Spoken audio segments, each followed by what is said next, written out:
profe. Buenas tardes, ¿cómo me les va? ¿Bien? Bien, sí, señor. Bien, profe, gracias. Demos un instante pues, para que lleguen un poco de compañeros para comenzar. Profe, una pregunta. Jessica, Profe, ¿la de la socialización de lo que nos dejaste hacer, ¿tiene algún orden o no?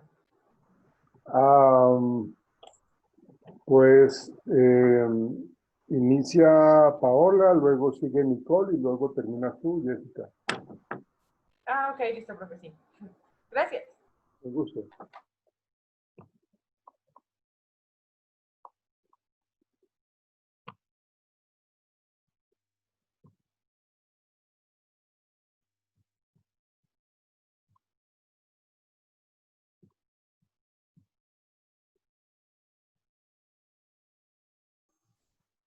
Buenas tardes. Hola, Julián. Por favor, activen sus cámaras, si son amables. Buenas tardes. Alejandra.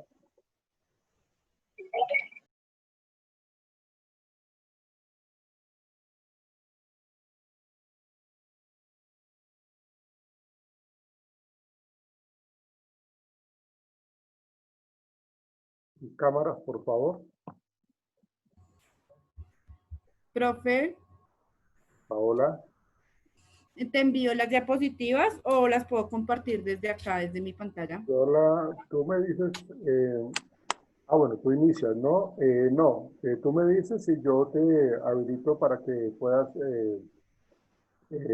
compartir las imágenes, bueno, para que hagas tu presentación. Bueno, señor.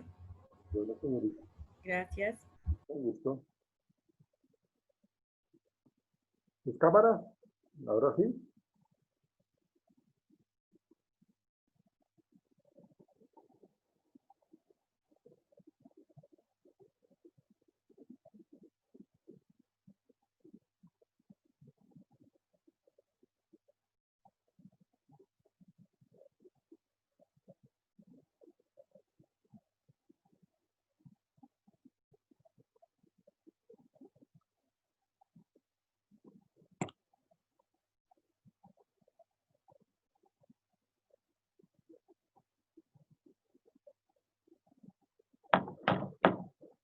Bueno, entonces, nosotros te quedamos la clase de ayer. Buenas tardes. Hola, buenas tardes. Chiara Rodríguez, ¿tú me puedes decir en qué quedamos la clase de ayer? ¿En dónde nos quedamos? Hola, profe, buenas noches. Milena Rodríguez, qué pena, no me di cuenta que tenía el nombre de la niña. Nuevamente. Ah, bueno, sí, entonces por eso pues, se me hizo raro el nombre, por eso te mencioné así. Milena, dime por favor en qué quedamos nosotros ayer, ¿hasta dónde avanzamos? Sí, retomamos la, la teoría de Sigmund Freud sobre el tema del líbido. Tomamos el tema también sobre las fases que él maneja, en las cuales, en este caso, hablamos de el inconsciente, el consciente, y también hablamos sobre las fases que él maneja, que son dame, ya le indico, la fálica y pues que tengo acá. Ah, ok, ya manejamos las diferentes etapas psicosexuales, ya las manejamos. Exacto, sí, las etapas psicosexuales que manejamos ya sobre, y tocamos el tema nuevamente de lo que tiene que ver el consciente y el preconsciente, o sea, las tres fases de la pirámide. Y de él también se tocó el tema, permítanme, la etapa,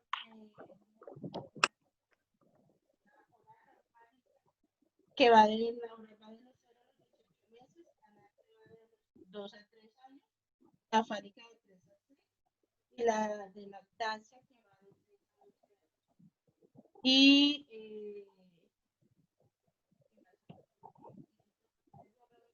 Y también se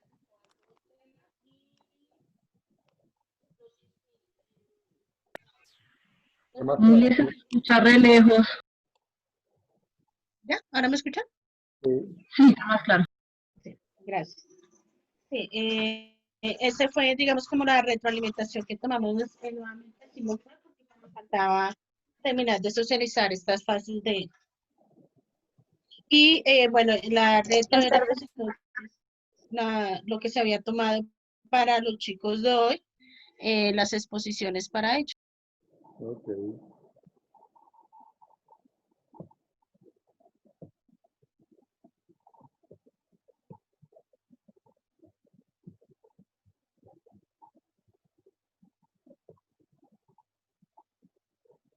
Ok. Entonces tenemos claro la estructura de la personalidad que nos plantea Sigmund Freud con respecto al ello, con respecto al superyo, cuando es un superyo desbordado, cuando es un ello desbordado. Hablamos un poco de complejo de Edipo, el complejo de Electra.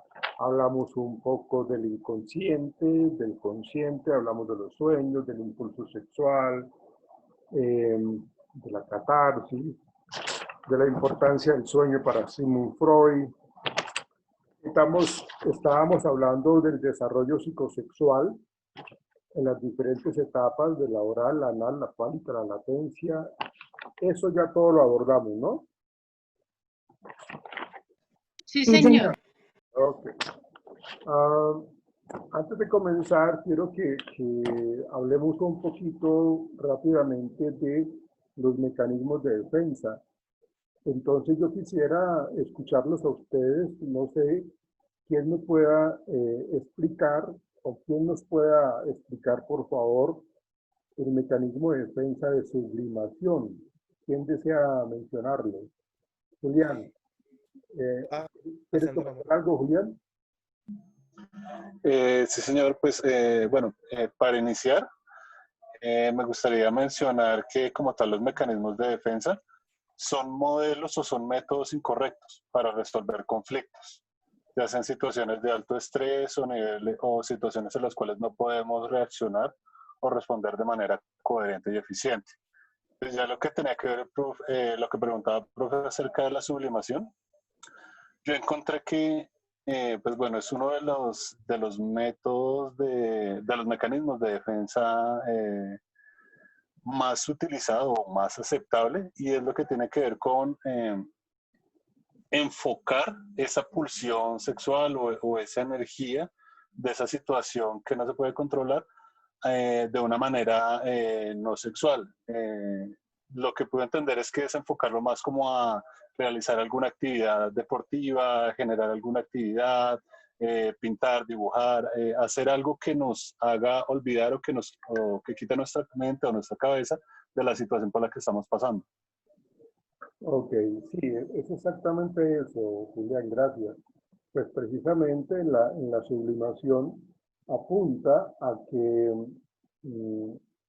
el super yo está allí como permitiendo un poco su actuar, de tal manera que esa finalidad o esa pulsión sexual que de pronto puede tener la persona se convierta en una conducta aceptada por la sociedad, una conducta que pues igual es respetada, es valorada, y eso nos quita un peso de encima, nos descarga esa pulsión, hablando psicoanalíticamente, esa pulsión sexual. Entonces, allí lo importante es que nosotros tengamos la claridad de que la sublimación nos permite de alguna manera intelectual, con el arte, con el deporte, con una actividad física, una actividad artística, inclusive de una manera intelectual. Si yo entonces quiero indagar con respecto a la sexualidad, entonces voy a unirme con un grupo de profesionales para hacer investigación, para ayudar de alguna otra manera en ese tema y abordar tranquilamente esa situación. Entonces, lo que dice Julián es muy válido.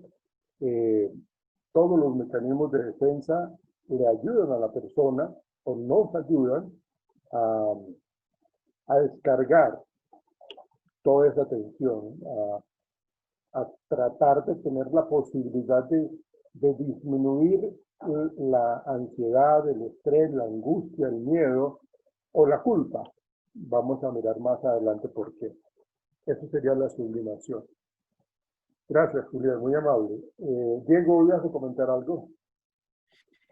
Sí, profe, buenas noches, perdón. Hola, Digamos, esos mecanismos de defensa, digamos que son como característicos de los rasgos de personalidad. Digamos que eso surge cuando hay algo como muy traumático. Y también había leído algo que tenía que ver algo con el inconsciente, que es parte como, digamos, en la parte del inconsciente, que es donde de pronto se pueden empezar a desarrollar y se exteriorizan ya en el comportamiento de las personas. Profe, yo tenía otra pregunta también, qué pena. sígalo, tranquilo. Ayer yo había leído algo sobre Freud y bueno, y decía que el inconsciente también se exterioriza por la parte de los chistes de los medios, de los métodos de defensa y de los sueños, pero digamos como esa parte de los chistes, la verdad no lo entendí. No sé si estaba leyendo mal, pero eso fue lo que yo dije, le voy a preguntar al profesor, porque la verdad no encuentro por qué. Pues en el psicoanálisis todo lo que Freud plantea es de que el ser humano, las personas buscan siempre satisfacer y salir avante y salir librado de cualquier evento traumático o cualquier recuerdo traumático. Entonces, cuando una persona no puede o se le dificulta relacionarse con las demás personas, tiene falencias en sus habilidades sociales, una forma para interactuar, una forma para integrarse es por medio de los chistes. Es una manera en donde la persona, digámoslo así, es hábil y entonces constantemente está usando la parte cómica para poder ser el centro de atención. Es la única manera de ser aceptado. O sea, su vida sería como algo cómico permanentemente porque es lo que le ha funcionado, porque es lo que le ha generado satisfacción, de tal manera que esa situación se emplea como una estrategia que tienen las personas para poder salir avante en una relación social. De no ser así, la persona sería totalmente aislada, ¿sí? Porque actuando de una manera seria, pues no le va bien, ¿no? Entonces, es más como esa parte, que se permite un poco utilizar la parte cómica para ser tenido en cuenta, para poder ser el centro de atención. De no ser así, no lo iría bien. Diego. Listo, profe, gracias. Ok, Johan Sevilla, ¿qué quieres comentar? Gracias, profe. Buenas tardes. Y listo, lo que yo había podido, digamos que verificar con base a mecanismos de defensa, está ligado pues al tema del deseo sexual y de emociones muy fuertes. Traté de investigar un poco más con base a lo de si era únicamente para el tema sexual, pero en realidad abarca todas las emociones dependiendo pues claramente de qué tan fuerte pueda llegar a ser la emoción, por así decirlo. Existen, digamos que tipos primarios y secundarios, son bastantes, pero pues nombramos uno, incluso usted me corregí, profesor, si fue en la clase del viernes o en la clase de ayer que hablábamos acerca de lo de la negación, porque vimos pues, un poco de cuando la persona no quiere pues asumir que está atravesando pues por una situación bastante compleja y todo eso se pueden convertir en patologías siempre y cuando claramente pues se abuse de ellos o se abuse de este mecanismo de defensa, profesor, fue lo que yo pues pude averiguar. Ok, no, está bien. Muchas gracias, Johan. No sé si tengas alguna pregunta al respecto, Johan. Sí, profe, pues lo que le indicaba al principio, pues tenía presente, bueno, digamos que la mayoría de lo que pude investigar hacía referencia que era como al deseo sexual, profe, o sea, siempre tiene, o al ser como un estímulo tan fuerte, puede que sea, digamos que más predominante el tema del abuso sexual. ¿El tema de qué? Discúlpame. El tema como del deseo sexual, profe, porque dice que está enfocado como en el deseo sexual y en la agresividad. Acuérdense de algo, ¿no? No sé si lo estás manejando por el lado del Eros y el Tánatos, no sé si lo estás manejando allí, en donde el Eros lo que permite es como la parte erótica y cómo esta situación va generando en las personas una forma de comportarse de acuerdo a esa proyección o a ese desplazamiento hacia lo sexual, ¿no? Entonces podría ser por ese lado.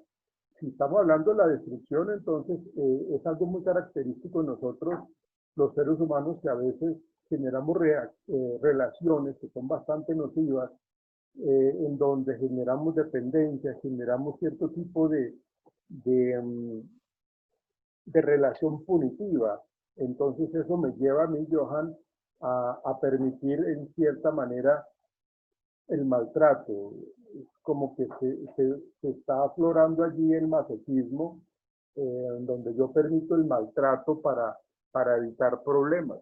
Y esto está muy relacionado con el concepto, con uno de los conceptos de los mecanismos de defensa, ¿no? O sea, digámoslo así, como la racionalización, ¿sí? Porque lo que yo trato de hacer es como buscar el lado amable. No, perdón, no es la racionalización, sino la formación reactiva. La formación reactiva nos dice a nosotros como mecanismo de defensa que a mí me molesta algo de la gente, me molesta algo de algún compañero, pero yo no soy capaz de decirle ni llamarle la atención. Entonces mi amigo o mi amiga me dice, ¿usted está de mal genio? Entonces yo digo, no, yo estoy bien, como pues para evitar un tipo de conflicto. Entonces ese tipo de circunstancias me lleva a mí a mantener una ira interna guardada, que en últimas lo que me lleva a mí es a sentirme mal conmigo mismo, porque no soy capaz de expresar lo que me molesta, porque prefiero mantener mis relaciones de amistad más que defender mis derechos. Entonces, de alguna otra manera, está relacionado con el Eros, el Tánatos, y si la persona está altamente influida o influenciada por la parte sexual, pues entonces acuérdense que Sigmund Freud dice que el principio del placer está relacionado con el ello. Entonces el ello allí en ese caso estaría desbordado, en donde simplemente la persona no va a tener ningún tipo de control y lo que va a hacer siempre es satisfacer sus deseos primarios, en este caso la parte sexual, sea como sea. Entonces no sé si de pronto te respondí la pregunta, Johan. Sí, sí, señor. Quería buscar como algo que fuera enfocado en eso porque sí me genera la duda. Otra duda que me genera, profe, y quiero claramente que usted me corrija. ¿La catarsis podría ser un método, un mecanismo de defensa?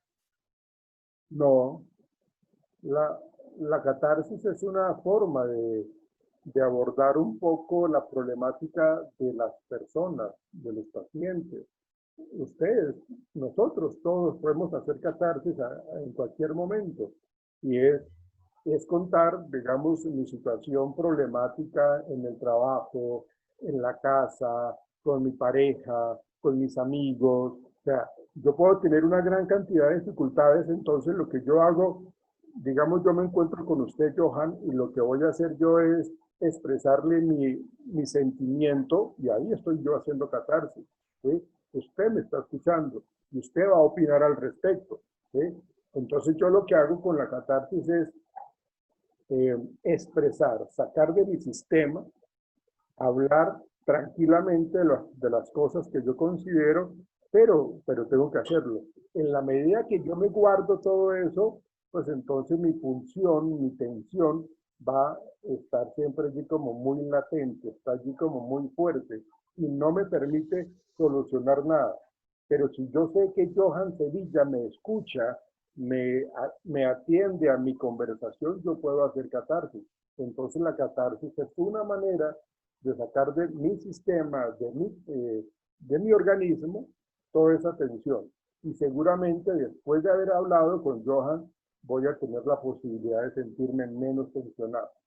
Es algo que Yo lo vi estamos permanentemente, Johan. Yo lo vi precisamente por ese lado y y por eso lo mencionaba, porque decía pues que si efectivamente una persona se estaba viendo, digamos que presionada por ciertas situaciones y por ciertos, no sé, ámbitos que estaban generando que dentro de sus emociones se presentara un conflicto, y esta persona se liberaba de esto, pues por ese lado lo tomé como un mecanismo de defensa que pudiera ser pues perfectamente posible. Sí, lo que pasa es que no estaría. Ah, bueno, si lo queremos ubicar dentro de un mecanismo de defensa, podríamos hablar de que estaría dentro de la sublimación.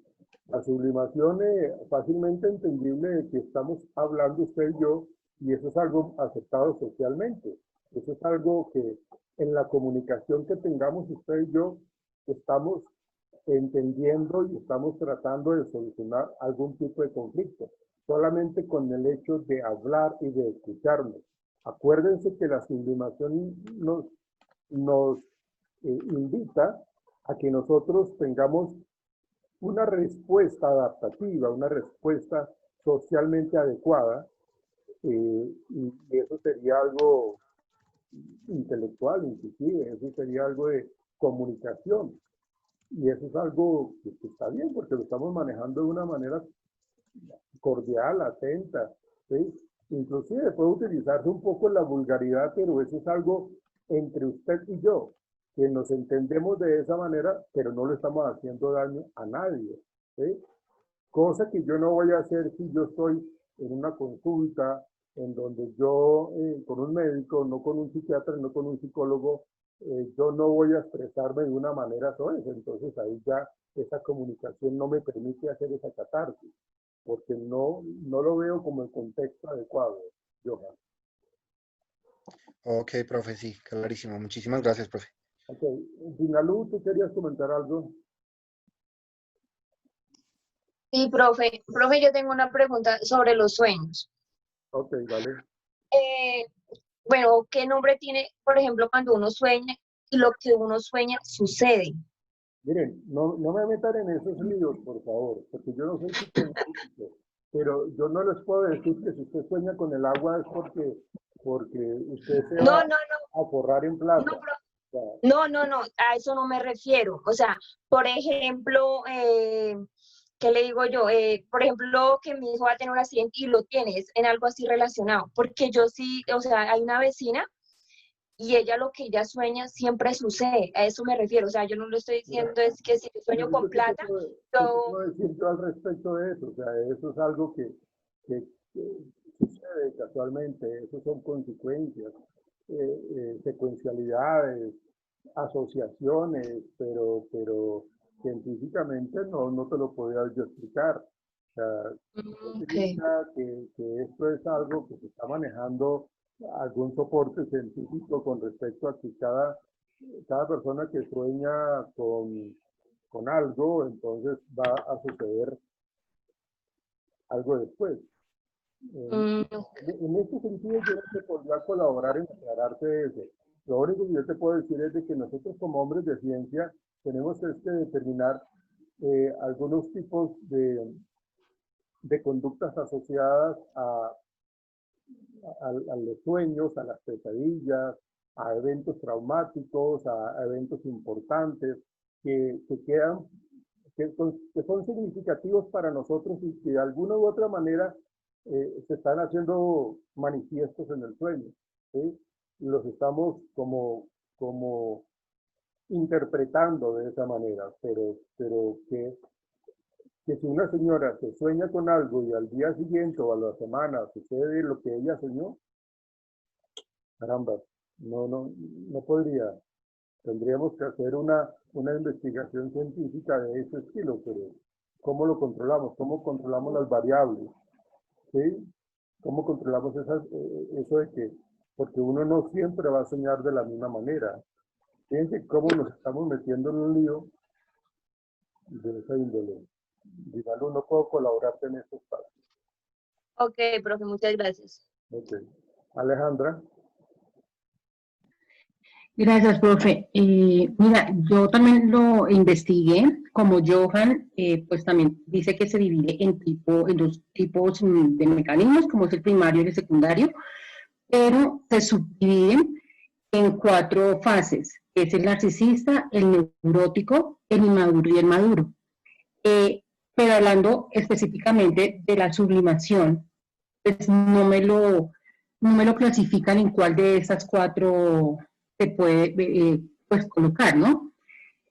Según lo que estamos hablando, lo que dijo Johan, lo que usted nos ha explicado, se podría poner en la parte de inmaduro, por aquello que pues la sublimación encuentra la satisfacción derivada de un impulso, ¿podría ser? ¿Y por qué?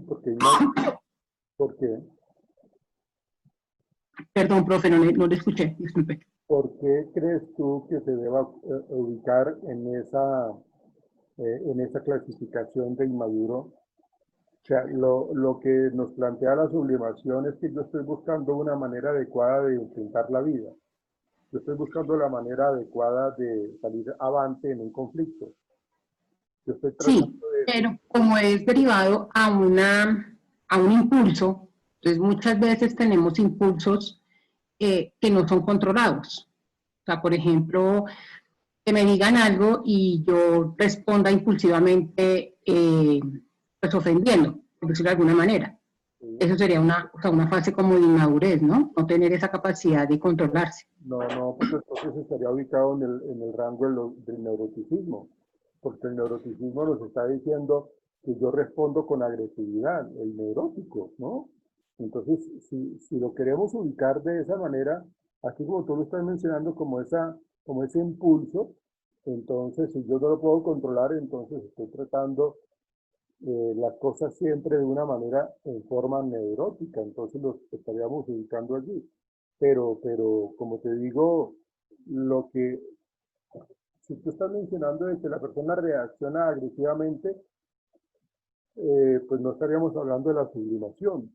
De pronto estamos hablando del desplazamiento, estamos hablando de la proyección, porque estamos reaccionando de una manera brusca. Yo lo veo más como desplazamiento, ¿no? Que yo me siento atacado, me siento agredido, pero entonces yo no puedo decirle nada a mi jefe, entonces lo que yo voy a hacer es llegar a la casa y coger la mascota a patadas, ¿no? Yo cojo al perrito o la nevera, la cojo a golpes, o me descargo con mi hijo, con mi hija, con mi señora, con mi hermano. Estoy desplazando toda esa ira en un objeto o en una persona. Pero dentro de la sublimación no lo vería por ese lado, Alejandra. Listo, profe, muchísimas gracias. Bajen la mano, Alejandra, Johan, si es que no van a dar alguna otra opinión. Enia. Enia. Sí, profe, pues yo complementando un poco todo lo que ya dijeron. Efectivamente, pues los mecanismos son bueno, esos mecanismos que se activan desde el inconsciente cuando la persona pues necesita defenderse y demás, así como lo han dicho, se dividen en primarios y secundarios, y lo que yo interpretaba como primarios son aquellos que aparecen en las primeras etapas de desarrollo, ¿sí? Y los secundarios es ya en las posteriores. Y referente a la sublimación, yo lo comprendo como esa reacción que nosotros tenemos dependiendo del contexto en el que nos encontremos. Entonces, como usted decía, puede que yo no me encuentre o tenga un sentimiento de ira con mi jefe, con mis compañeros, etcétera, y no pueda tomar una decisión que no sea bien vista moral o socialmente, entonces voy y la descargo en otra actividad que de igual forma es positiva. Un ejemplo, no sé, hacer deporte, hay gente que hace pasatiempos, etcétera. Eso entendía yo por esa parte de sublimación. Eso es exactamente sublimación. Muchas gracias. Bueno, desplazamiento lo tenemos claro. Ah, bueno, Nicolás, señor, sí, señor, dime. Nicolás. Ya, profe, es que se había desactivado el audio. Listo, buenas noches. Profe, una pregunta. Es que en el de negación y represión, los dos quieren como quitar algo, pero entonces no encuentro mucho la diferencia porque los dos quieren como, pues, la palabra reprimir eventos dañinos o negativos o cosas que no quieren recordar. No tanto es eso, Nicolás. Hay una gran diferencia entre lo que es negación y lo que es, ¿cuál dijiste? ¿La otra? Represión. Represión. Depresión y negación. No, represión. Negación, cuando nosotros hablamos de negación, es no aceptar que mi forma de comportarme me está haciendo daño. O sea, yo digo, pero ustedes, ¿por qué me están criticando si yo no estoy actuando de una manera negativa? Yo no acepto lo que ustedes me dicen, ¿sí? El ejemplo clarísimo de este mecanismo de defensa de negación es de que a mí me dicen, no fume. Yo sé que eso hace daño, pero yo me lo estoy negando a mí mismo. Yo digo, no, eso a mí no me va a pasar absolutamente nada. Esa es la negación. El sujeto, la persona, bloquea esos eventos externos, ¿sí? Para que no hagan parte de mi conciencia, porque si hacen parte de mi conciencia, pues entonces mi sentimiento de culpa es grande, ¿sí? Entonces, lo que yo voy a hacer es negar siempre que esa conducta agresiva me genera que la gente se aísle de mí. O sea, yo no me veo como el del problema, ¿ven? Entonces yo no lo acepto, yo no acepto que el cigarrillo me está haciendo daño. Ahí estamos hablando de la negación. Entonces, la diferencia con el de represión es de que yo guardo en el inconsciente los eventos, los recuerdos, los momentos que me están o me quieren hacer daño. Por eso se habla de que la represión es un proceso en el cual el yo, psicoanalíticamente hablando, borra eventos y pensamientos que yo considero dolorosos, ¿sí? Yo los considero. Acá lo que hago es bloquear. Acá lo que yo hago es no permitir de que eso se me vuelva consciente. Si lo mantengo en el consciente, pues lógicamente me voy a hacer mucho daño, ¿sí? Una experiencia traumática en la infancia en donde yo me sentí supremamente humillado, en donde yo me sentí supremamente atacado. Entonces yo lo que quiero guardar por allá en el inconsciente son esos eventos. Entonces lo que busca el yo es guardar eso por allá en el inconsciente. Yo estoy generando ese tipo de respuestas porque es lo que me permite a mí vivir de alguna u otra manera, me permite a mí tener más tranquilidad. ¿Por qué? Porque lo estoy llevando por allá al inconsciente. Porque yo sé que esos recuerdos para mí son dolorosos, ¿sí? Me hacen mucho daño. En cambio, en la negación, yo soy el que me estoy diciendo, para no sentirme mal, que el cigarrillo no me hace daño. O sea, yo soy el que me estoy creyendo esa mentira. Ese es el asunto. Perdón, ¿se guarda en inconsciente o en subconsciente? No lo escucho muy bien. ¿Cuál? La represión. La represión se guarda en el inconsciente. Inconsciente, gracias, profe. En el inconsciente. Daisy. Daisy, ¿tú quieres comentar algo? Sí, profe, buenas noches. Hola, Daisy, ¿cómo estás?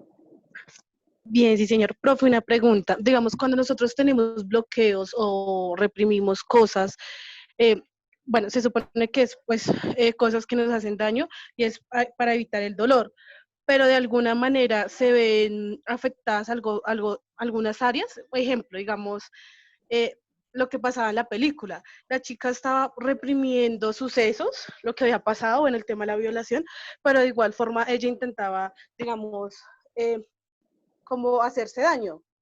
Eso es debido a que, o por qué se genera eso, a pesar de que estamos reprimiendo los sentimientos, pero de igual forma se sigue afectando, digamos, como la parte emocional. Seguramente eso ha marcado tan fuerte a la persona que no la ha podido reprimir. Está tan latente, se vuelve tan latente eso, tan fuerte, que de hecho no lo puedo manejar. Y ahí es cuando aparecen los trastornos disociativos o de múltiple personalidad, que la gente lo que hace es simplemente afectar, digámoslo así, su convivencia social de alguna u otra manera porque está cumpliendo aspectos de una personalidad aislada, de una personalidad totalmente diferente. Entonces, yo les había dicho a ustedes que en la personalidad múltiple, cuando la persona tiene estos conflictos, aparecen otras entidades, pero que ninguna de las otras reconoce que existen. O sea, si yo tengo 5 personalidades, yo no sé de las otras 4. ¿Sí?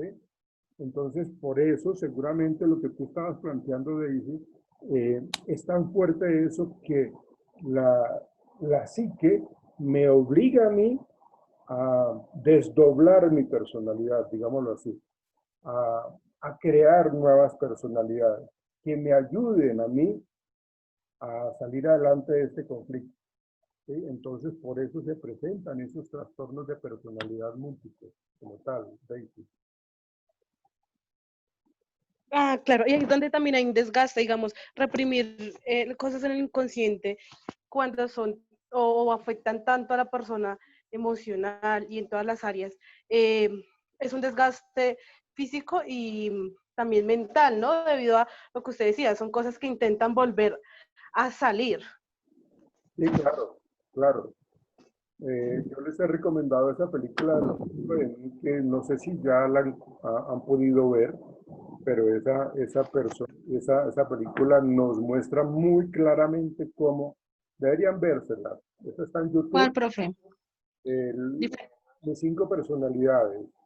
Ah, la de fragmentado, No. ¿no? Fragmentado es un señor que tiene como no sé cuántas personalidades. 23 personalidades. Exactamente, las que yo les digo tiene apenas 5, pero son 5 personalidades que le afectan y le alteran la vida. ¿Sí? Pero ¿cuál será? Hay una personalidad que él es un ejecutivo, un trabajador muy decente, muy cordial, muy atento. Es el hombre que se casa y que pues, tiene una pareja estable. Está la otra personalidad en donde es un militar que siempre quiere ayudar a los demás, que siempre tiene esa conducta altruista. Está la personalidad que es un niño porque se queda en esa situación y pues no crece. Estoy hablando de la misma persona, en donde una de las 5 personalidades es un niño de 9 años. ¿Sí? Que inclusive el padre abusa sexualmente de él, o tiene un tipo de experiencia sexual negativa con el papá, que lo amenaza con castrarlo, cosas como esas, ¿no? Entonces ahí nace, o a partir de esa personalidad es cuando se presentan o se crean las otras. Y hay otra personalidad en donde hay un señor que es alcohólico, que es agresivo, que se deja llevar por el principio del placer, el ello lo domina. Entonces, ahí están las diferentes personalidades. Siempre lo que busca la psique es, en nosotros los seres humanos, lo que busca siempre es tener una vida lo más sana posible, una vida lo más llevadera posible. Pues lógicamente en ese sentido pues ya estamos fallando porque estamos hablando de 5 personalidades o apenas 2 inclusive. En un minuto nos va a sacar la plataforma, ya volvemos a encontrarnos.